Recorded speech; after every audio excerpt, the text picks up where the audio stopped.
Marshall Peak, Kabanata 5417. Buhay at Kamalayang Kapigatian. Dalawang figure ang sumugod sa madugong larangan ng digmaan na tila isang buhay na impyerno. Habang si Yang Kai ay hindi tumitigil sa pagtakas, walang humpay na hinabol siya ng Royal Lord. Ilang sandali lang, umikli ang distansya sa pagitan nila at walang pag-aalinlangan, ninanipila ni Yang Kai ang space principles at nawala sa lugar. Halatang nagulat ang ulo ng Royal Lord sa likuran niya. Buong buhay niya ay nabuhay siya sa loob ng Primordial Heaven Source Grand Restriction. Kahit na natutunan niya ang tungkol sa mga tao sa pamamagitan ng Black Ink Nests, hindi pa siya nakatagpo ng kalaban tulad ni Yang Kai, kaya ito ang unang pagkakataon na nakasaksi siya ng Space Secret Technique. Hindi nagtagal, nakita niya ang aura ni Yang Kai at lumingon sa ibang direksyon. Doon, isang punong dugo na si Yang Kai ang lumitaw sa loob ng isang Human Great Pass. Habang nakatayo sa dingding, tinitigan niya ang Royal Lord mula sa kabila ng larangan ng digmaan at itinutok ang kanyang sibat sa kanya sa mapanuksong paraan. Ang pagtakas ay hindi lang niya intensyon. Sa napakalawak na larangan ng digmaan, si Yang Kai ay hindi maaaring tumutok lamang sa kanyang sariling kaligtasan. Dahil ang Royal Lord na ito ay nakatutok sa kanya, si Yang Kai ay kailangang gumawa ng paraan para maakit siya palayo sa iba. Wala siyang ideya kung saang Great Pass siya naruroon dahil ang lahat ng tao ay naiwan upang salakayin ang kalaban, kaya lahat ng Great Passes ay walang laman na wala kahit isang tao ang natitira. Sa makatuwid, hindi niya kailangang mag-alala tungkol sa pag-akit sa Royal Lord sa lugar na ito. Nang makita ang mukha ni Yang Kai, ang Royal Lord ay nagalit at sinugod siya. Sa dingding, inilagay ni Yang Kai ang kanyang sibat sa sahig at umupo sa isang malaking hanay. Ang array core ay isang artifact na mukhang isang higanteng crossbow. Kadalasan, nangangailangan ito ng 3 7th grade Heaven Opening Realm Masters para i-activate ang ganoong array. Sa sandaling ito, ginawang Dragon Claws ni Yang Kai ang kanyang mga kamay at hinawakan ang higanteng crossbow bago baliw na ipasok ang kanyang World Force sa hanay. Ang mga pattern sa array ay lumiwanag, at ang lahat ng enerhiya ay pumasok sa crossbow. Sa kabila ng pagiging malakas, napagtanto ni Yang Kai na halos hindi niya makontrol ang crossbow na ito. Pinaganya niya ang kanyang Divine Sense at ikinulong ang Royal Lord gamit ang kanyang aura, isang nakakatakot na ekspresyon sa kanyang mukha. Kasunod ng buzz, nagsimulang manginig ang buong pader at sa sumunod na sandali, isang dambuhalang light column ang napalitan ng arrow at bumaril patungo sa Royal Lord. Ang marahas na pag-atake na ito ay katumbas ng todo outstrike ng 8th grade master. Mayroon lamang isang maliit na bilang ng mga arrays ng gayong mga kapangyarihan sa Great Passes at sila ang pinakamakapangyarihan at nakamamatay na maaaring pinuhin ng mga tao. Karamihan sa mga artifact at array ay maaari lamang maglagay ng mga pag-atake na katumbas ng mga pag-atake ng isang 7th grade master. Ang arrow na nabuo mula sa light column ay hindi lamang nakakatakot ngunit mabilis din. Sa isang kisap mata, ito ay malapit ng hampasin ng Royal Lord. Gayunpaman, tila wala siyang balak na iwasan ito. Ang mga itim na pakpak sa kanyang likod ay nakatiklop sa kanyang harapan upang takpan ang kanyang katawan habang pinipigilan niya ang magaan na arrow at sumugod patungo sa Great Pass bago basagin ang array at artifact sa dingding gamit ang isang suntok. Ang isang malaking bahagi ng pader ay gumuho at habang kumalat ang kanyang puwersa, pinapantayan ang maraming mga gusali sa Great Pass. Hindi mahalaga kung ang pag-atake ay katumbas ng welga ng 8th grade master, isa siyang Royal Lord, kaya bakit siya matatakot sa ganoong suntok? Gayunpaman, hindi nagtagal ay sumimangot siya dahil wala na si Yang Kai. Sa katunayan, pagkatapos magpaputok ng palaso si Yang Kai, nawala siya. Nang makita ang isang bagay, lumingon ang Royal Lord upang tumingin sa isang malapit na Great Pass at nakita si Yang Kai na nakatayo sa dingding. Muli, sinusubukan niyang buhayin ang kapangyarihan ng isang artifact. Galit na galit, sinugod muli ng Royal Lord ang kanyang kalaban. Ang parehong bagay ay nangyari muli. Gayunpaman, sa pagkakataong ito, ang bumaril sa Great Pass ay hindi isang light arrow kundi isang ulan ng sword waves. Pinalakas ng Royal Lord ang kanyang Black Ink Strength at hinaranggan ang lahat ng mga alon ng espada. Nang makitang tatalon na si Yang Kai sa isa pang Great Pass, nilock niya ito gamit ang kanyang aura, na pagkatapos ay pumutok at naging sanhi ng pagsuray-suray ni Yang Kai habang siya ay nahulog mula sa void. Kinagat ni Yang Kai ang kanyang mga ngipin habang siya ay umatras at itinatago ang kanyang aura. Direkta siyang pumasok sa Great Pass at ginamit ang mga gusali bilang takip. Patuloy na naririnig ang mga boom mula sa kanyang likuran habang tinutugis siya ng Royal Lord at sinira ang hindi mabilang na mga gusali sa daan. Ang buong Great Pass ay naging mga guho. Sa wakas, nakahanap si Yang Kai ng pagkakataon na manipulahin ang Space Principles at makatakas. Sa sandaling muling lumitaw siya, inilak ng Royal Lord ang kanyang aura sa kanya at hinabol siya na parang mga uod sa nabubulok na buto. Nagdilim ang ekspresyon ni Yang Kai nang mapagtanto niyang hindi niya kayang ipagpatuloy ito. Ang Royal Lord ay hindi pa nakipag-usap sa isang master ng Tao of Space noon, kaya naman nagawang makatakas ni Yang Kai mula sa kanya kanina. Ngayong may paraan na ang Royal Lord para harapin siya, hindi na nagamit ni Yang Kai ang instantaneous movement ayon sa gusto niya. Sa bilis na ito, maaga o huli ay maso-corner siya. Matapos masulyapan ang magulong larangan ng digmaan, nagngangalit si Yang Kai, tumalikod, at sumugod patungo sa kailaliman ng kawalan. Dumating sa punto kung saan ang 9th Grade Masters ay lahat ay nakikibahagi sa buhay at kamatayang mga labanan laban sa Black Ink Clan Masters. Sa sinabi nito, ang Human Race Masters sa ibaba ng 9th grade ay mayroon pa ring kaunting kalamangan laban sa Black Ink Clan. Hanggat maaari nilang palakihin ang kalamangan na iyon, magagawa nilang maimpluwensyahan ang mga labanan sa pagitan ng 9th Grade Masters at ng Royal Lords. Kapag ang 8th Grade Masters ay malaya sa pagpigil, maaari nilang ipahiram ang tulong ng 9th Grade Masters. Gayunpaman, nanatiling mahirap na harapin ang Black Ink Giant Spirit God. Gayunpaman, hindi ito isang problema na kayang lutisin ni Yang Kai. Siya mismo ay nasa isang mapanganib na sitwasyon, kaya kailangan niyang tumuon sa pananatiling buhay. Ang aksyon ni Yang Kai ay nagulat sa Royal Lord. Habang nakatingin siya sa direksyon na tinatakas ni Yang Kai, nag-alinlangan siya saglit bago siya hinabol. Kahit na walang nakakaalam ng anuman tungkol sa sinag ng liwanag na inihagis ni Kang kay Yang Kai sa huling sandali, malinaw na ito ay isang bagay na mahalaga. Iyon ang dahilan kung bakit nagpa siya ang Royal Lord na personal na makitungo sa kanya. Akala niya noong una ay madali niyang makakamit ang kanyang layunin, kaya nagulat siya na napakaraming twists at turns. Tiyak, hindi niya hahayaang tumakas ang 7th grade brat na ito mula sa larangan ng digmaan gaya ng malinaw na nilayo ng huli. Ang mga itim na pakpak sa kanyang likod ay pumutok bago siya naging isang kislap ng liwanag at bumaril patungo kay Yang Kai. Sa larangan ng digmaan, nang makita ito ng 9th grade Heaven Opening Realm Masters, gusto nilang tumulong, ngunit hindi nila nagawang iwaksi ang kanilang mga kalaban. Iilan lamang sa 8th grade Masters ang nakawala sa kanilang mga gusot at sumugod kay Yang Kai mula sa iba't ibang direksyon. Habang tumatakbo sa kawalan, pinasok ni Yang Kai ang isang dakot ng spirit pill sa kanyang bibig at kinain pa niya ang isang low-grade world fruit na itinago niya sa loob ng maraming taon. Sa puntong ito, walang ibang mahalaga kundi ibalik ang kanyang mga reserba. Masyado na niyang naubos ang kanyang world force, at kaunting kapangyarihan na lang ang natitira sa kanyang miniature universe. Hindi mahusay na pinuhin ang Heaven Opening Pills, kaya kailangan niya ng world fruit para mabilis na mapunan ang kanyang enerhiya. Alam niya na ito ay isang buhay at kamatayang kapigatian para sa kanya. Magiging maayos ang lahat kung nagawa niyang iwaksi itong Royal Lord. Gayunpaman, kung siya ay mahuli, siya ay mapapahamak sa kabila ng kakayahang mag-transform sa isang ancient dragon. Sa katunayan, hindi siya sigurado kung makakatakas siya.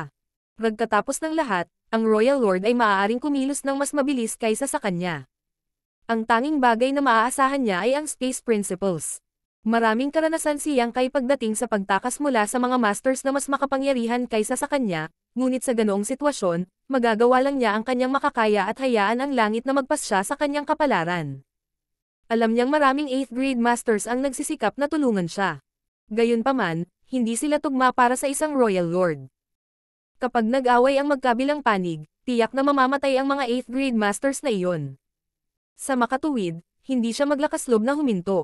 Si Yang Kai ay galit na itinulak ang kanyang World Force at Dragon Clan Secret Techniques habang siya ay gumagalaw sa kawalan sa bilis ng kidlat, sa lalong madaling panahon ay umalis sa larangan ng digmaan habang siya ay tumakas ng palayo. Gayunpaman, ang banta sa likod niya ay papalapit na. Sa wala pang isang incenso stick na halaga ng oras, si Yang Kai ay nilamon ng matinding krisis. Ang pakiramdam ng panganib na ito ay nagmungkahi na siya ay nasa saklaw na kung saan siya maaaring hampasin ng Royal Lord. Gusto niyang manipulahin ang Space Principles para mag-teleport, ngunit inilock ng Royal Lord ang kanyang aura sa kanya. Kapag nakakilos na siya, sisabog ang aura na iyon at madidistable ang nakapalibot na void. Kapag nangyari iyon, ang kanyang instantaneous movement ay maaabala at siya ay papatayin. Tahimik, nag-flick siya ng butil dahil gusto niyang gumamit ng space beacon para iligtas ang kanyang buhay. Gayunpaman, ang Royal Lord ay lubos na mapagbantay at hindi man lang pinaalis ang isang bagay na kasing liit ng isang space beacon. Mula sa malayo, nag-atake siya at sinira ang space beacon. Lihim na nagmura si Yang Kai sa Royal Lord. Dahil hindi niya magawang gamitin ang mga space beacon, maaari lamang niyang subukang putulin ang aura sa kanya kung gusto niyang gamitin ang space principles. Matapos itong pag-isipang mabuti, nagpasya si Yang Kai na lumunin ang sarili sa Purifying Light. Walang duda na ang Purifying Light ay ang arch-nemesis ng Black Ink Strength, ngunit hindi siya sigurado kung ang kapangyarihang ito ay maaaring putulin ang aura ng Royal Lord. Ang aura ay hindi nakikita, ngunit sa mahigpit na pagsasalita, ito rin ay isang anyo ng Divine Sense. Dahil maaaring pigilan ng Purifying Light ang kapangyarihan ng Black Ink Clan, maaari rin itong maputol ang isang thread ng aura. Ang ikinadismaya ni Yang Kai ay dahil natatakpan siya ng Purifying Light, hindi naalis ang aura. Gayunpaman, nagulat siya sa katotohanan na kahit nakalock ang aura sa kanya, nagawa niyang ihiwalay ang sarili mula rito pansamantala. Sa susunod na sandali, itinulak niya ang Space Principles at nawala sa lugar. Kasabay nito, isang brutal na puwersa ang dumating sa kanya mula sa malayo. Tila, gustong patayin ng Royal Lord si Yang Kai nang makitang tatakas na ang huli. Nang muling lumitaw ang isang bagbog na Yang Kai sa isang lugar na ilang milyong kilometro ang layo, nag-spray siya ng isang subo ng dugo. Nahadlangan siya sa pinakamahalagang sandali ng pag-activate ng instantaneous movement at nabigong tumawid sa isang distansya na kasing layo ng inaasahan niya at sa halip ay napunta siya sa maling lugar. Kahit na siya ay nasugatan, naalis niya ang banta sa ngayon sa pinakamaliit. Gayunpaman, bago makahinga si Yang Kai, nawala ang Purifying Light sa paligid niya. Sa sandaling nangyari iyon, nalock muli sa kanya ang aura ng Royal Lord. Bastos. Nagmura si Yang Kai. Naramdaman niya ang panginginig ng kanyang sariling aura at ang kanyang kapangyarihan ay nagiging pasulpot-sulpot. Sa sandaling iyon, hindi na niya nagawang manipulahin muli ang Space Principles, kaya wala siyang choice kundi lumipad pasulong. Nakaranas siya ng ilang mga pagkabigo dahil sa Royal Lord ito, at kahit na nakainom na siya ng maraming spirit pills, lumalala lang ang kanyang mga sugat. Sa kabutihang palad, bilang isang ancient dragon, mayroon siyang matatag na katawan. Binigyan ng sapat na oras, ang kanyang mga sugat ay gagaling sa kanilang sarili. Pagkaraan ng ilang sandali, ang maliit na kalamangan na nakuha niya sa pamamagitan ng paggamit ng instantaneous movement upang lumipat sa milyon-milyong kilometro ay nabura. Mabilis na lumiit ang distansya sa pagitan nila. Naramdaman ang pag-alon ng Black Ink Strength ng Royal Lord sa kanyang likuran, na parang isang secret technique ang ipapalabas. Muling nilamon ni Yang Kai ang kanyang sarili ng Purifying Light at inihiwalay ang kanyang sarili sa aura ng kabilang partido. Pagkatapos, ginawa niya ang parehong bagay sa pamamagitan ng pag-activate ng instantaneous movement. Walang pagpipilian ng Royal Lord kundi ihinto ang paggamit ng kanyang secret technique at pasabugan ang aura na malapit kay Yang Kai, na pinipilit ang huli mula sa void ng ilang milyong kilometro ang layo. Muli, nag-spray si Yang Kai ng isang subo ng dugo. Ang parehong bagay ay paulit-ulit na nangyari hanggang sa punto kung saan nagalit si Yang Kai. Sa kabilang banda, ang Royal Lord, na walang humpay, ay walang tigil din na nagmumura. Hindi niya inaasahan na sa kabila ng pagiging isang Royal Lord, napakahirap para sa kanya na wakasan ang buhay ng isang hamak na 7th grade human. Martial Peak, Kabanata 5418. Paghabol at pagtakas. Bago ang digmaang ito, ang ulo ng tupa na Royal Lord ay hindi kailanman nakikitungo sa mga tao, kaya ang kanyang kaalaman sa kanila ay limitado sa kung ano ang kanyang nakalap mula sa Black Ink Nest Space. Pagkatapos umalis sa Primordial Heaven's Source Grand Restriction, agad siyang nakipag-away sa isang 9th grade Heaven Opening Realm Master. Ito ay isang labanan sa pagitan ng dalawang magkatugmang kalaban at sa katunayan, natagpuan niya ang kanyang sarili sa isang bahagyang dehado halos sa simula, kaya talagang hinangaan niya ang kapangyarihan ng 9th grade master na iyon. Ngunit ano ang nangyayari ngayon? Naiinis siya dahil kailangan niyang habulin si Yang Kai, hindi tulad ng kanyang pakikipaglaban sa 9th grade master noong nakaraan. Sa pakikitungo sa 9th grade master, kailangan lang niyang ibigay ang lahat ng kanyang lakas sa isang buhay at kamatayang pakikibaka. Gayunpaman, nang ituloy ang 7th grade master na ito, nadama niya na wala siyang magawa sa kabila ng pagkakaroon ng mas malaking lakas. Dahil dito, nagkaroon ng awkward na eksena sa kawalan kung saan hindi naalis ng isang 7th grade human ang isang Royal Lord, na, sa kabilang banda, ay hindi makuha ang 7th grade human. Sa una, ang 8th grade masters na nagmumula sa larangan ng digmaan ay nakakakita pa rin ng ilang bakas at sinusundan sila. Gayunpaman, makalipas ang halos isang araw, tuluyan na nilang nawala ang mga bakas kay Yang Kai at sa Royal Lord. Ang isa ay paulit-ulit na minamanipula ang mga prinsipyo ng kalawakan habang ang isa ay maaaring kumilos ng napakabilis. Hindi sila nahuli ng mga 8th grade masters na tulad nila. Isa sa mga 8th grade masters na may kayumangging balat ay mabangis na nagsabi. Damn it, nasa panganib ang munting kaibigang si Yang. Kung naabot nila ang dalawa, maaaring natulungan nila si Yang Kai. Gayunpaman, dahil sa kanilang lakas, ang pinakamalamang na resulta ay ang kanilang pagkamatay. Dahil wala kahit saan si Yang Kai at ang Royal Lord, paano nila sila mahahanap sa malawak na kawalan na ito? Kung wala ang kanilang tulong, makakaasa pa kaya ang isang 7th grade junior na tulad ni Yang Kai na makaalis sa pagtugis ng isang Royal Lord? Sa kabila ng pagiging master ng Tao of Space, hindi siya maaaring magtiyaga ng matagal. Ang iba ay nanatiling tahimik, ngunit iisa ang kanilang damdamin. Pagkatapos nilang magpalitan ng tingin, isa pang 8th grade master ang bumantong hininga. Marahil ito na ang kanyang kapalaran. Balik na tayo. Patuloy pa rin ang digmaan, at bilang 8th grade masters, kinailangan nilang bumalik para magbigay ng ilang kontribusyon. Walang kabuluhan ang walang ginagawa sa lugar na ito. Bilang 8th grade masters, lahat sila ay mapagpasyang tao. Dahil hindi nila nailigtas si Yang Kai, hindi nila pinipilit ang kanilang sarili, kaya bumalik sila sa larangan ng digmaan. Sa kabilang banda, patuloy na ina-activate ni Yang Kai ang Purifying Light upang ihiwalay ang kanyang sarili sa aura ng Royal Lord bago gamitin ang Instantaneous Movement upang palakihin ang agwat sa pagitan nila. Kapag ang puwang ay umikli sa isang tiyak na punto, gagawin niya itong muli. Sa paggawa nito, masisiguro niya ang kanyang kaligtasan ng may kaunting kahirapan. Gayunpaman, imposible para sa kanya na ganap na maalis ang Royal Lord na ito. Alam din ang katotohanan ito, walang humpay na hinabol siya ng Royal Lord. Kahit gaano kahirap sinubukan ni Yang Kai, hindi niya nagawang takasan ang Royal Lord na ito.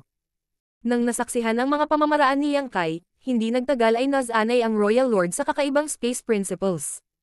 Bagamat hindi niya talaga napigilan si Yang Kai mula sa paggamit ng Instantaneous Movement pagkatapos gamitin ng huli ang Purifying Light para harangan ang kanyang aura, maaari pa rin niyang bambahin ang Void mismo mula sa malayo sa sandaling ay activate ni Yang Kai ang kanyang Space Secret Technique. Nang walang labis na pagsisikap, maaari niyang guluhin si Yang Kai. Sa paggawa nito, masisiguro niyang hindi makakagalaw si Yang Kai sa malayo sa pamamagitan ng paggamit ng Instantaneous Movement, at palaging makakarating si Yang Kai sa isang lugar na iba sa inaasahan niya. Sa pagtatapos ni Yang Kai, alam niya na ang kanyang kasalukuyang paraan ng pagtakas ay mapanganib. Dahil hindi niya matukoy kung saan siya muling lilito pagkatapos gamitin ang Instantaneous Movement, pinagsasamantalahan niya ang kanyang buhay sa tuwing siya ay mag-teleport. Gayunpaman, wala siyang pakialam sa puntong ito dahil ang paghinto ay mangangahulugan ng tiyak na kamatayan. Maaari niyang ipagsapalaran ang paggamit ng Instantaneous Movement o mamatay. Sa pamamagitan ng paggamit ng Instantaneous Movement, nagkaroon siya ng pagkakataong mabuhay, at hanggat hindi siya masyadong malas, hindi siya makakatagpo ng anumang tunay na panganib. Gayun din, naisip niya ang plano ng Royal Lord. Maaaring naisip ng Royal Lord na ayos lang kung hindi niya makuha ang kanyang target sa ngayon. Hanggat walang humpay niyang hinahabol si Yang Kai at tinitiyak na ang huli ay nasa saklaw ng kanyang pagtuklas, mauubos ni Yang Kai ang kanyang lakas. Hindi alintana kung gaano kalawak ang pamana ng miniature universe ng isang 7th grade human, may limitasyon ito. Kahit na ang human brat na ito ay maaaring palitan ang kanyang enerhiya ng mga table tasks, dapat lamang siyang makapagtiyaga ng mas matagal. Sa kabilang banda, halos hindi ginagamit ng Royal Lord ang alinman sa kanyang lakas o stamina, kaya nagkaroon siya ng sapat na oras upang tugisin si Yang Kai. Napagtanto ang proseso ng pag-iisip ng kabilang partido, si Yang Kai ay lihim ng inisyan. Kung ito nga ang plano ng Royal Lord, tiyak na madidismaya siya. Sa panahon ng digmaan noong nakaraan, talagang napagod si Yang Kai, ngunit pagkatapos niyang uminom ng maraming spirit pills at isang low-grade world fruit, ang pamana sa kanyang miniature universe ay halos na ibalik na. Higit pa rito, habang ang mga nabubuhay na nilalang sa kanyang miniature universe ay dumaan sa mga pagbabago ng buhay, sila ay patuloy na tumulong na madagdagan ang kanyang pamana. Pagkasabi niya noon, mauubusan siya ng lakas kung magtatagal ito ng masyadong mahaba. Gayunpaman, mayroon siyang higit sa isang low-grade world fruit, at kahit nawala siya ng marami sa mga ito, maaari nilang hayaan siyang magtiyaga ng mas matagal. Muli, nabalisa si Yang Kai habang gumagamit ng Instantaneous Movement. Nang bigla siyang lumitaw sa isang lugar, ang kanyang 5 viscerae at 6 na organo ay nagwelter at nagsimula siyang makakita ng mga bituin. Ang sabihing hindi siya comfortable ay isang napakalaking pagmamaliit. Bago pa man niya maiayos ang sarili, may nalalabing divine ability ang dumating sa kanya mula sa isang kalapit na lugar. Isang nagtatakang si Yang Kai ay nagmamadaling umiwas. Sa kabutihang palad, ang divine ability ay medyo mahina, kaya sa kabila ng kahangahangang hitsura, hindi ito nakamamatay at mabilis itong naiwasan ni Yang Kai. Nakarating na siya sa late ancient era battlefield. Sa pangkalahatan, siya ay nagmamadaling bumalik sa ruta na ginamit ng Human Race Army sa krusada at nakalampas sa rehiyon na maaaring ituring na lupaing walang espiritu. Noong una silang dumating dito, walang ideya ang mga tao kung bakit ang malawak na lugar na walang laman ay isang lupaing walang espiritu. Hanggang sa ipinaliwanag sa kanila ni Kang na ang Black Ink Clan ang gumawa para pigilan siya at ang iba pang mga martial ancestors na mapunan muli ang kanilang enerhiya. Pagkatapos tumawid sa malawak na lupaing walang espiritu, ang isa ay darating sa late ancient era battlefield. Sa late ancient era, ang humans at ang Black Ink Clan ay lumaban sa loob ng 10,000 taon ng walang tigil, na naging sanhi ng hindi mabilang na mga tao na nawalan ng buhay. Dahil dito, maraming nakatagong panganib sa larangang ito ng digmaan. Maraming restrictions at divine abilities ang nanatiling tulog, ngunit sisabog ang mga ito kung may lalapit sa kanila. Ang Great Passes ay nagdusa ng malungkot ng madaanan nila ang lugar na ito. Alam ni Yang Kai na hindi siya kapantay ng ulo ng tupa na Royal Lord, at hindi man lang niya ito maalis gamit ang Space Principles. Sa makatuwid, nagpasya siyang gamitin ang late ancient era battlefield na ito. Bagamat kailangan din niyang mag-ingat, ito ay mas mabuti kaysa hayaan ang kabilang partido na magpatuloy sa paghabol sa kanya. Marahil ay magagamit niya ang mga nakatagong panganib sa lugar na ito para iwaksi ang humahabol sa kanya. Ang mga divine abilities at mga paghihigpit sa paligid ay mahina, kaya hindi pinansin ni Yang Kai ang mga ito at pumunta sa kailaliman ng larangan ng digmaan. Saan man siya pumunta, ang natutulog na divine abilities at mga paghihigpit ay matrigger. Tulad ng mga pusa na nakahuli ng isang simoy ng isda, lahat sila ay nabuhay at sumugod. Ilang divine abilities at restrictions ang na-trigger sa sandaling dumating si Yang Kai, halos agad-agad siyang hinampes. Buti na lang at nakatakbo siya ng matulin.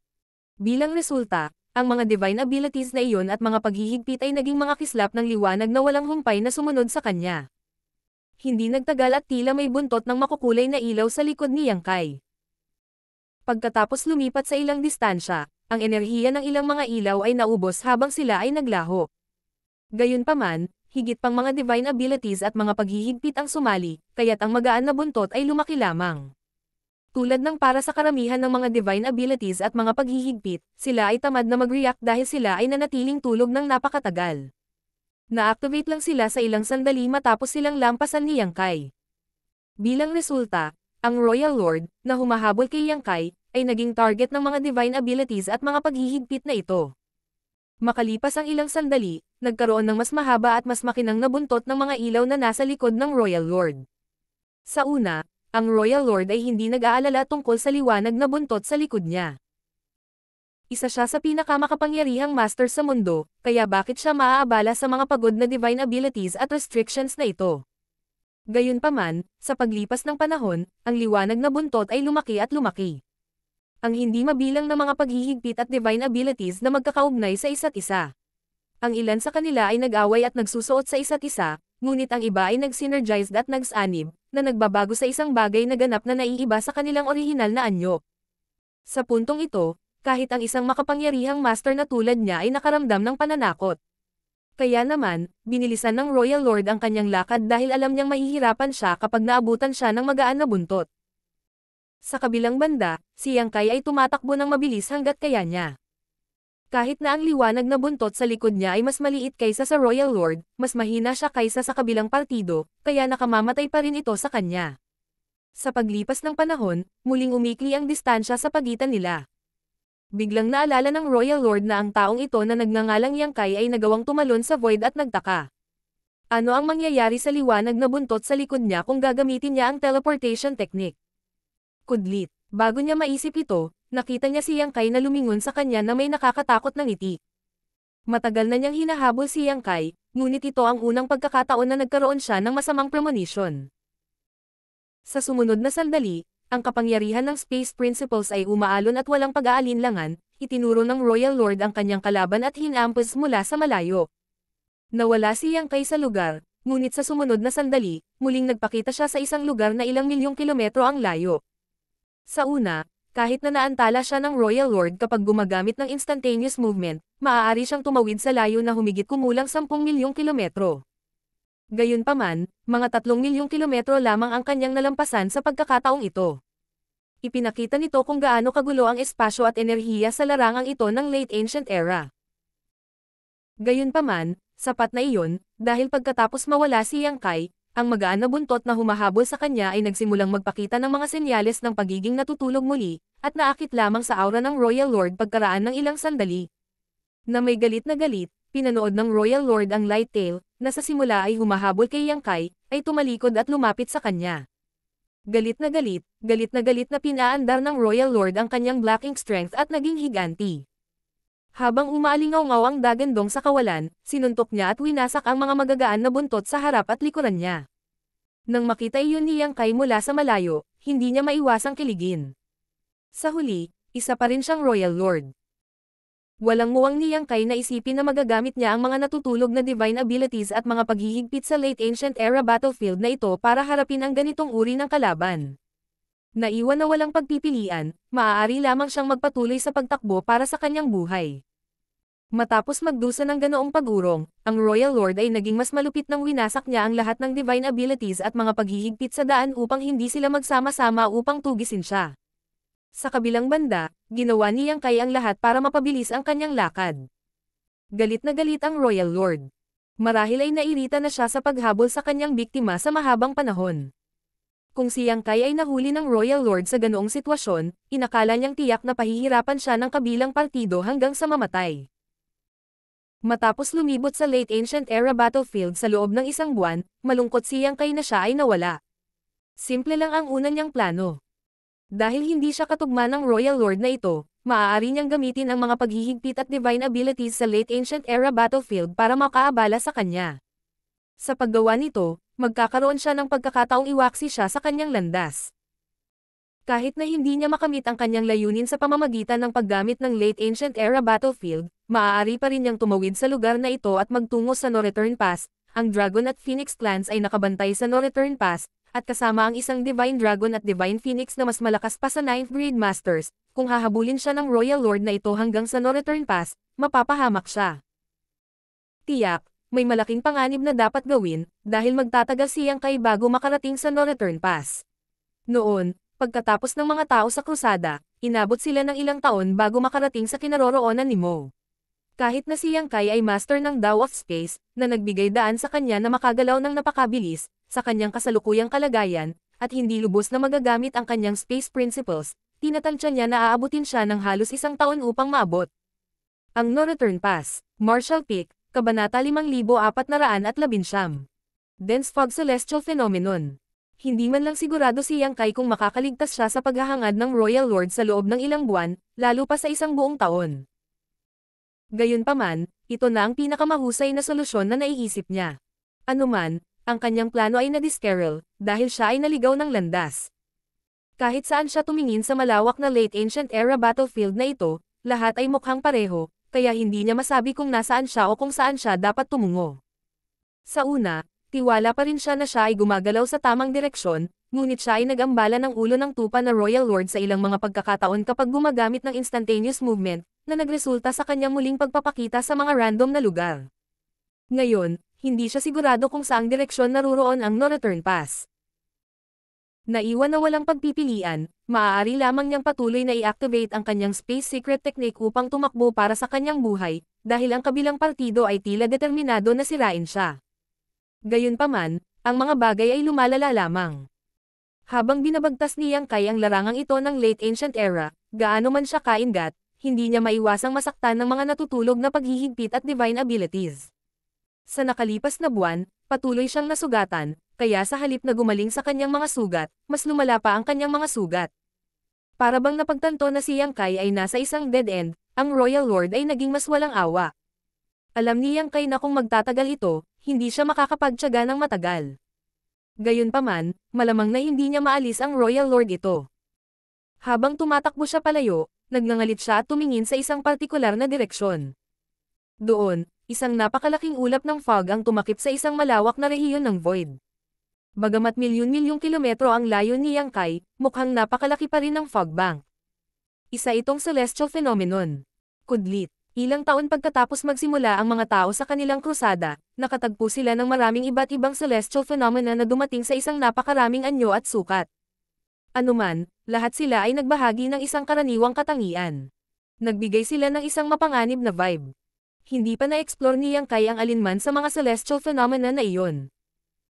Sa kabilang banda, ang Old Ancestor Xiao Xiao ay biglang pumasok sa isang kapritsyo, ngunit nang bumalik siya, tumanggi siyang sabihin kung ano ang nakita niya sa loob. Sinabi lang niya na ito ay lubhang mapanganib at maging ang isang 9th grade Heaven Opening Realm Master na tulad niya ay nanganganib na mawalan ng buhay kung mananatili siya sa loob. Sa makatuwid, habang ang mga mula sa Great Evolution Pass ay tumatawid sa lugar na ito, palagi silang gagawa ng isang detour sa tuwing makakatagpo sila ng isang celestial phenomena baka sila ay mahulog sa mortal na panganib. Walang nakakaalam kung paano nabuo ang mga celestial phenomena na ito. Marahil ito ay may kinalaman sa sagupaan sa pagitan ng mga tao at ang Black Ink clan sa late ancient era, o marahil sila ay natural na ipinanganak. Ang mga tao ay kakaunti ang nalalaman tungkol sa lugar na ito nang walang laman sa likod ng royal cities. Ang celestial phenomenon na mukhang fog bank ay ang tanging nakikita ni Yang Kai ngayon at wala siyang ideya kung gaano ito mapanganib. Gayunpaman, ito ay hindi tulad ng siya ay may isang pagpipilian ngayon bilang siya ay hinabol ng isang royal lord. Kung hindi siya makakahanap ng paraan para maibalik ang mga pangyayari, naghihintay na lang siya ng kamatayan. Kahit na mayroong ilang mga panganib sa loob ng dense fog celestial phenomenon, ang mga ito ang pinakamaliit sa kanyang mga alalahanin. Tila, nakita rin ng Royal Lord ang dense fog celestial phenomenon at may bakas ng pagdududa sa likod ng kanyang mga tingin. Si Yang Kai ay nakakita ng napakaraming celestial phenomena, ngunit ito ang unang pagkakataon na nakatagpo ng isa ang Royal Lord, kaya wala siyang ideya kung ano iyon. Anuman, nang makita niya si Yang Kai na patungo sa dense fog celestial phenomenon ng biglaan, naunawaan niya ang intensyon ng huli. Habang binibilisan niya ang kanyang lakad, umikli ang distansya sa pagitan nila. Gayunpaman, ang batang lalaki ng 7th grade ay masyadong madulas. Nang malapit na ang kanyang kalaban, nag-teleport siya at muling nawala, na nagpalaki ng agwat sa pagitan nila. Pagkatapos gumamit ng parehong trick ng ilang beses, naabot ni Yang Kai ang dense fog celestial phenomenon. Nang aiskan niya ang celestial phenomenon gamit ang kanyang divine sense, nagulat si Yang Kai, dahil hindi siya nakakaramdam ng anumang panganib mula sa makapal na fog na ito. Napakakaiba talaga. Ang celestial phenomenon na nakita niya sa nakaraan ay naglabas lahat ng mga mapanganib na aura, ngunit ang dense fog celestial phenomenon na ito ay medyo espesyal. Sa sandaling iyon, hindi siya sigurado kung dapat ba siyang mag-alala o matuwa. Kung talagang walang panganib sa dense fog celestial phenomenon, ligtas siyang makapasok dito. Gayunpaman, hindi rin niya magagamit ang celestial phenomenon na ito para alisin ang Royal Lord. Sa sinabi nito, ang mga bagay ay dumating sa isang punto kung saan wala nang babalikan. Nang makapagdesisyon na si Yang Kai, bumagsak ang dense fog celestial phenomenon. Kasunod nito, napagtanto niyang may mali. Wala siyang matukoy na panganib kapag nasa labas siya ng celestial phenomenon, ngunit nang nasa loob na siya, agad niyang natagpuan ang sarili sa isang mapanganib na sitwasyon. Isang nagbabantang aura ang bumalat sa kanya, parang kamatayan mismo. Sa sandaling iyon, tumindig ang lahat ng balahibo niya habang pinapagana niya ang kapangyarihan ng kanyang miniature universe at itinaas ang kanyang bantay ng kasing taas nito. Sa labas ng celestial phenomenon, ang Royal Lord ay natigilan. Iyon ay dahil nawala sa kanya si Yang Kai sa sandaling pumasok ang huli sa celestial phenomenon. Ang brat na nagngangalang Yang Kai ay tila pumasok sa ibang mundo dahil kahit ang kanyang divine sense ay hindi nakapasok sa fog at alamin kung ano ang nangyayari sa loob. Pagkatapos ng ilang sandali ng pag-aalinlangan, siya rin ay pumasok sa loob. Ang susunod na sandali, nagulat siya sa nakita niya. Talagang nasa ulap si Yang Kai, ngunit sa sandaling ito, tila nakikipaglaban siya sa isang hindi nakikitang kaaway. Ang kanyang world force ay sumabog, at ang kanyang golden blood ay tumalsik. Sa loob ng isang hininga, siya ay ganap na nabugbog. Habang umalangaw ang isang dragon roar, nagbago pa si Yang Kai sa kanyang 70,000 metrong ancient dragon form. Gayunpaman, hindi niya nagawang iwasan ang panganib sa loob ng fog dahil pati ang kanyang dragon scales ay tinatangay na. Nataranta ang Royal Lord dahil wala siyang ideya kung ano ang nangyayari. Gayunpaman, wala siyang oras upang pag-isipan ito. Katulad ni Yang Kai, sa sandaling siya ay tumuntong sa hamog, napuno siya ng matinding krisis na dumating sa kanya mula sa lahat ng direksyon, na nagudyok sa kanya na baliw na itulak ang kanyang Black Ink strength. Hindi nagtagal, napagtanto niya kung ano ang kinakalaban ni Yang Kai. Tila may matinding pressure na naglalayong durugan siya hanggang mamatay. Tiyak, hindi siya tatayo at maghihintay na dumating ang kamatayan. Agad niyang isinaaktibo ang kanyang kapangyarihan upang itulak pabalik sa fog. Kasabay nito, sinubukan niyang umalis sa lugar na ito. Ang ikinagulat niya ay, kahit na malayo na ang kanyang pag-atres, hindi pa rin siya nakatakas sa hamog. Kakapasok lang niya sa dense fog celestial phenomenon na ito, kaya dapat ay nakaalis na siya sa pamamagitan ng pag-atres ng isang malaking hakbang. Gayunpaman, na parang isang mahiwagang puwersa ang nagbuklod sa espasyong ito, hindi siya nakatakas. Lalong tumindi ang pressure sa paligid niya, at umalis na walang pagpipilian, kaya lang niyang palakasin ang kanyang kapangyarihan para labanan ito. Mula sa gilid ng kanyang mata, nakikita niya na ang 70,000 metrong ancient dragon ay tumigil sa paggalaw at ngayon ay lumipad sa malayo. Wala na ang kalahati ng kanyang dragon scales, at ang kanyang buong katawan ay nabasa sa dugo, na nagmukhang ganap na bagbog sa kanya. Tila nawala ng malay, si Yang Kai ay bumalik mula sa isang dragon pabalik sa isang tao. Patay na ba siya? Kudlit, nahirapang paniwalaan ang Royal Lord. Matagal na niyang hinahabol ang tao na ito ngunit hindi niya nagawang patayin. Ngunit ngayon, ang brat na ito ay binawian ng buhay ng ganoon. Sa sandaling iyon, nagkaroon ng magkasalungat na damdamin ang Royal Lord. Anuman, wala siya sa mood para malaman kung patay na ba o buhay si Yang Kai dahil napagtanto niyang naranasan niya ang pinakamalaking krisis sa kanyang buhay. Kung hindi siya makahanap ng daan palabas, at sa lalong madaling panahon, sasamahan niya itong tao sa Yellow Springs. Pagkaraan ng mahabang panahon, sa wakas ay nagkamalay si Yang Kai at agad na napagtanto na ang ilang mga pagbabago sa enerhiya ay nagmumula sa isang kalapit na lugar. Agad niyang naalala ang mga pinagdaanan niya bago siya nawalan ng malay. Upang iwaksi ang pagtugis ng Royal Lord, sumakay siya sa isang dense fog celestial phenomenon at humarap sa isang misteryosong pag-atake. Sinubukan niya ang kanyang makakaya upang labanan ang pressure na nagmumula sa lahat ng direksyon, ngunit sa huli, siya ay nasa sobrang sakit na siya ay nahimatay. Hindi pa rin niya maisip kung ano iyon sa hamog na umatake sa kanya. Bagamat siya ay pare-parehong naguguluhan kung bakit siya nabubuhay pa, siya ay nagmamadaling nagpalipat-lipat ng kanyang kapangyarihan at nagpapanatili ng kanyang pagbabantay. Sa sumunod na sandali, nagdilim ang kanyang ekspresyon. Ito na naman. Kudlit, makalipas lang ang isang dosenang hininga, nahimatay na naman siya dahil sa pressure na nagmumula sa lahat ng direksyon. Pero bago iyon, nasulyapan niyang Kai ang bagbog na Royal Lord na nasa hindi kalayuan. Tila nakikipaglaban din siya sa isang hindi nakikitang kaaway, ang mga pagbabago sa enerhiya na naramdaman ni Yang Kai kanina ay halatang sa kanya nagmumula. Siya ay isang Royal Lord, kung tutuusin. Malapit na akong mahimatay, pero ang lalaking ito ay nasa matinding labanan pa rin. Mas malakas siya kaysa sa akin.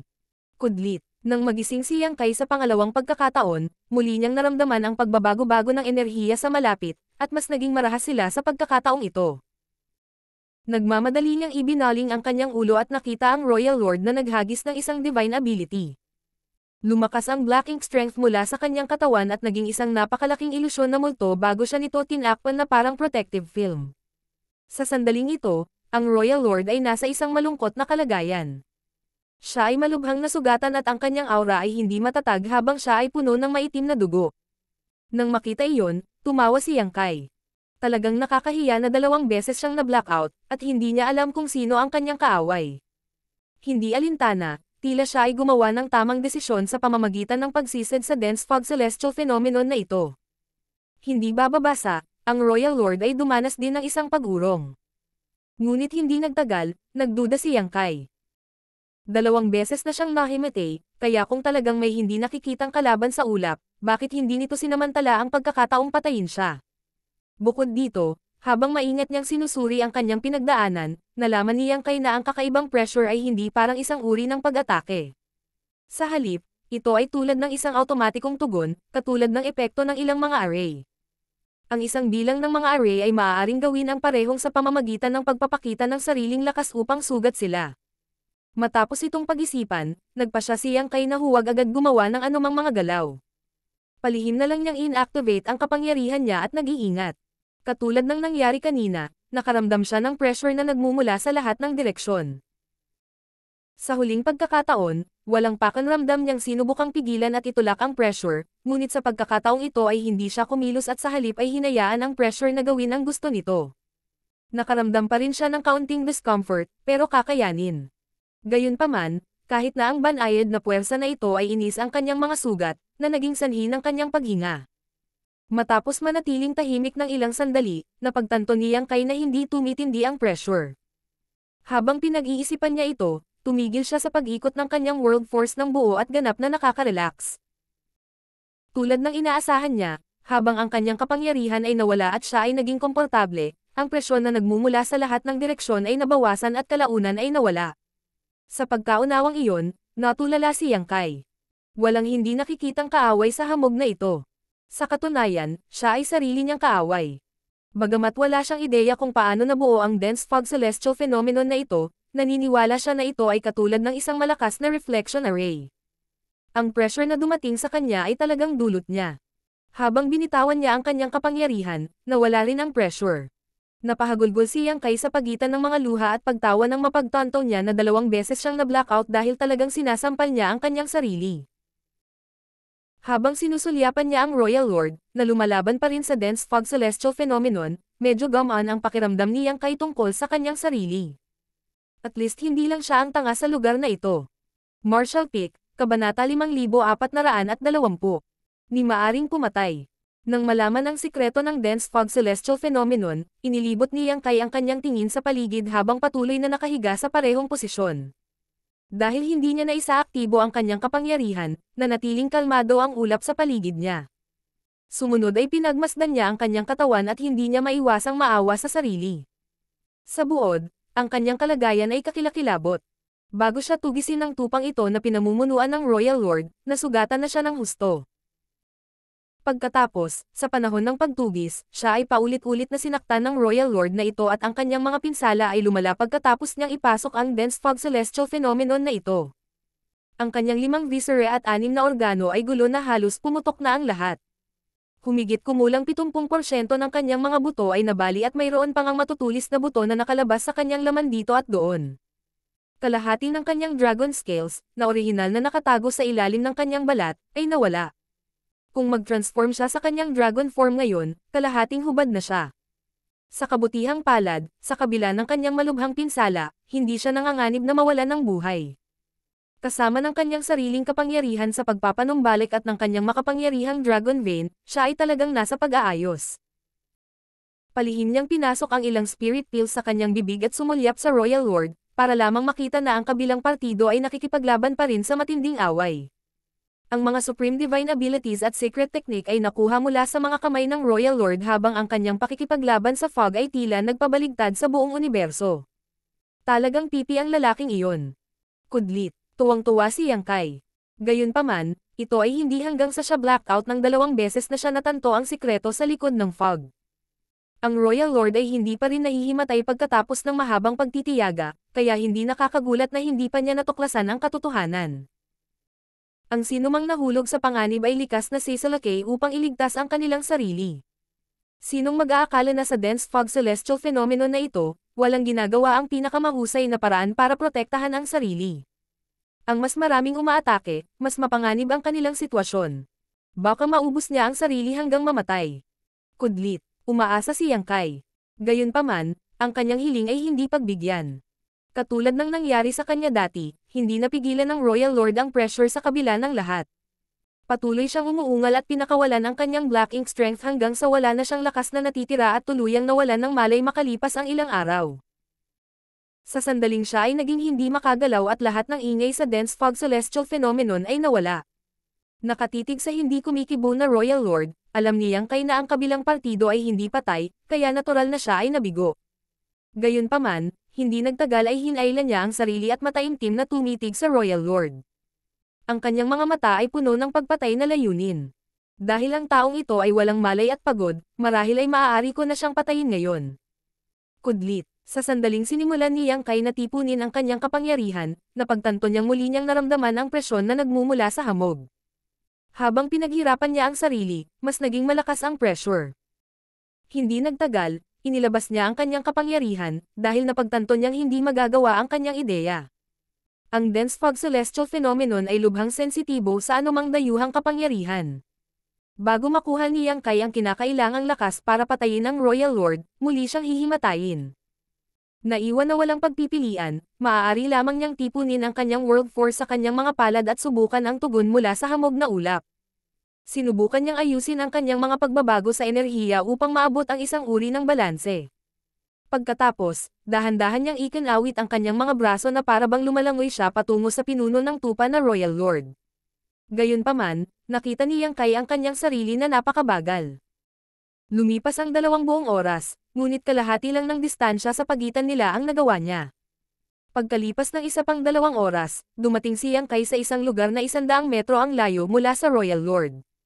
Dahan-dahan niyang tinawag ang kanyang Asher Dragon Spear at itinutok ito sa leeg ng Royal Lord. Pagkatapos, namilipit siya at palihim na lumapit sa kanya.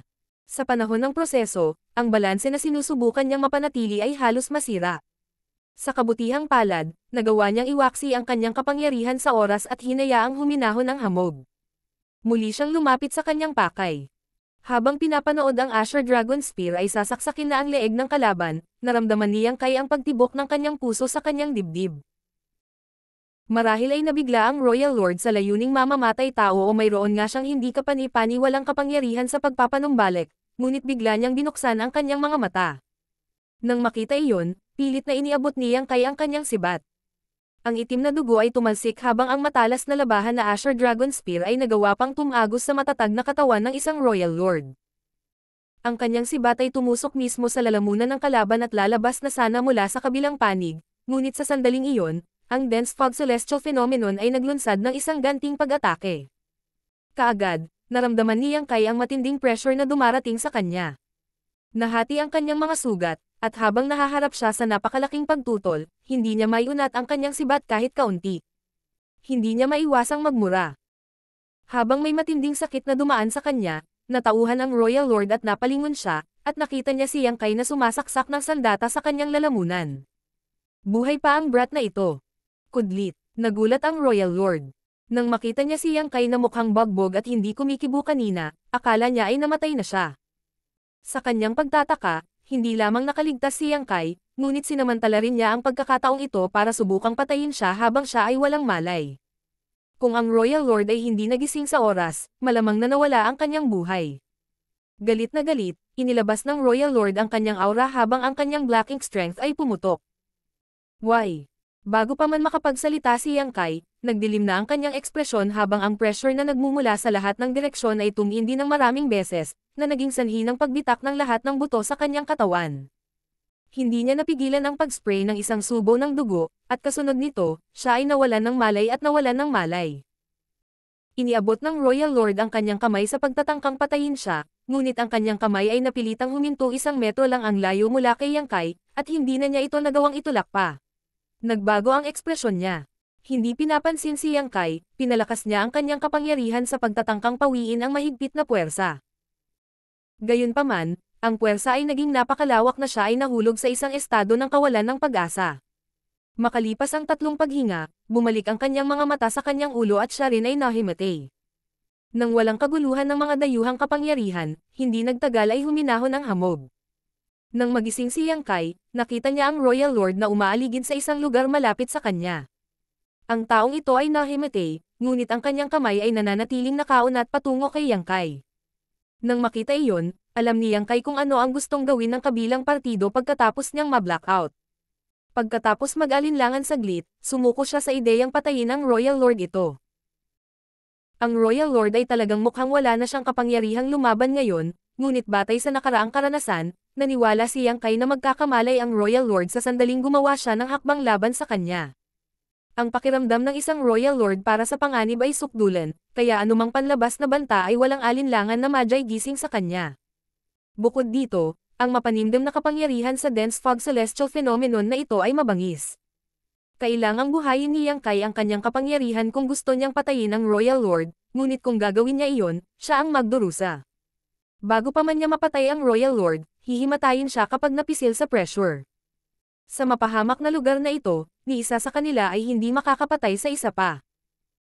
Sa pagkakataong iyon, naisip ni Yang Kai na ang kanyang pinakamahusay na pagpipilian sa ngayon ay ang tumakas. Dahil wala pa ring malay ang Royal Lord, kailangan niyang subukang umalis sa dense fog celestial phenomenon. Marahil ay maaari siyang bumalik sa larangan ng digmaan at muling sumali sa digmaan. Ginamit ang kanyang nakaraang karanasan, maingat na pinaandar ni Yang Kai ang kanyang kapangyarihan at nagbuhos ng enerhiya sa kanyang mga kamay. Pagkatapos, tumilapon siya habang awkward na lumalangoy palayo sa Royal Lord. Makalipas ang kalahating araw, nagkamalay din ang Royal Lord. Sa pagkakataong ito, hindi siya agad nakagawa ng galaw. Sa halip, siya ay nanatiling tahimik at nahulog sa kanyang mga iniisip. Hanggang sa na-blackout ng 2 beses si Yang Kai bago niya nalaman ang sikreto ng dense fog celestial phenomenon. Dahil hindi tanga ang Royal Lord, tiyak na magagawa rin niya ito. Kung talagang may invisible na kalaban sa fog na ito, namatay na silang dalawa pagkatapos mawalan ng malay. Dahil buhay pa siya at ang human brat, halatang may nangyari.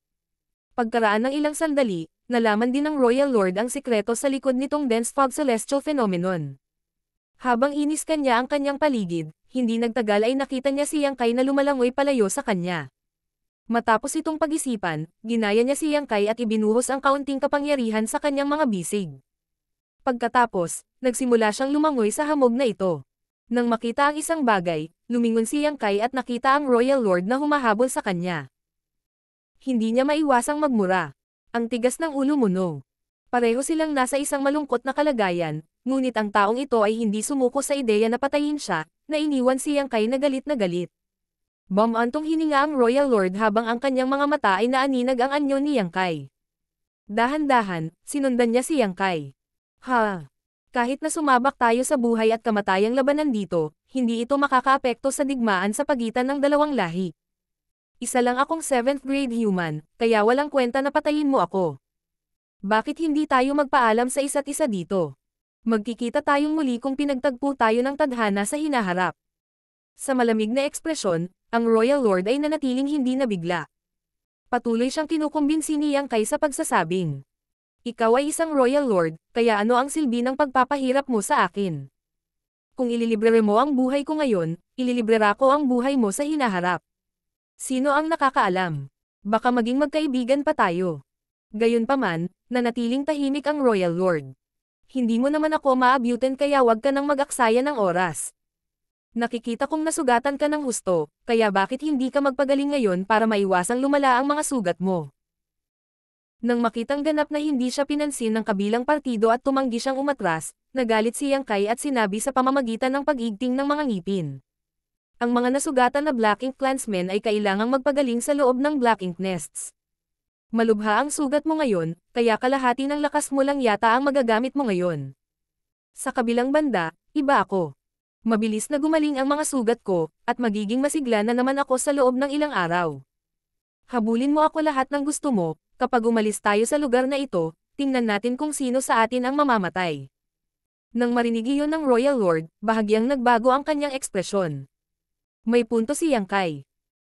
Kailangan talaga ng Royal Lord ng tulong ng Black Ink Nest para gumaling, at kung gaano siya nasaktan, ang paggamit ng kalahati ng kanyang lakas ay talagang magiging maximum niya. Hindi na niya nagawang makuha si Yang Kai noong nasa rurok na siya ng kanyang kapangyarihan, kaya ngayong kalahati na lang ng kanyang lakas ang natitira, malamang nawala na siyang paraan para harapin ang mapanlinlang na kalaban na ito. Gayunpaman, isa pa rin siyang Royal Lord. Siya ay personal na gumawa ng hakbang laban sa isang nag-iisang 7th grade brat, ngunit pagkatapos ng mahabang panahon, siya ang napunta sa isang kakilakilabot na estado. Siya ay hindi nagbitiw. Tungkol naman sa banta ni Yang Kai, hindi iyon nakaabala kahit kaunti. Kahit na kalahati na lamang ng kanyang kapangyarihan ang natitira sa kanya, iyon ay higit pa sa inaasahan ng isang 7th grade human na mahawakan. Madali pa niyang makitungo sa isang 8th grade master sa kanyang kasalukuyang estado. Kung si Yang Kai ay may lakas ng loob na kumilos sa kanya, siya ang magdurusa. Habang nakapikit ang Royal Lord, sinabi niya, ipasa mo sa akin ang huling bagay na ibinigay sa iyo ni Kang at aalis ako. Bumantong hininga ang isang walang magawang si Yang Kai. Maniniwala ka ba sa akin kung sasabihin kong hindi ako binigyan ng matandang iyon? Iyon ang paraan niya para ilihis ang lahat ng atensyon mo sa kanya para magamit niya ang kakaibang jade na iyon. Nakakatawa na lahat kayo ay naniniwala na ito ay totoo. Ngumisi ang Royal Lord habang walang humpay na hinahabol siya. Isang bigong si Yang Kai ang umungal. Mukhang hindi ka naniniwala sa akin. Kalimutan mo na, parang wala na akong magagawa. Habulin mo lang ako lahat ng gusto mo. Nang hindi na nagsalita pa, sinubukan niyang kontrolin ang kanyang kapangyarihan at balansehin ang fog. Habang winuwagayway niya ang kanyang mga kamay, lumalangoy pa siya. Sa isang lugar sa likuran niya, ginaya siya ng Royal Lord at hinabol siya, ang dalawa sa kanila ay lumalangoy pasulong ng napakabagal.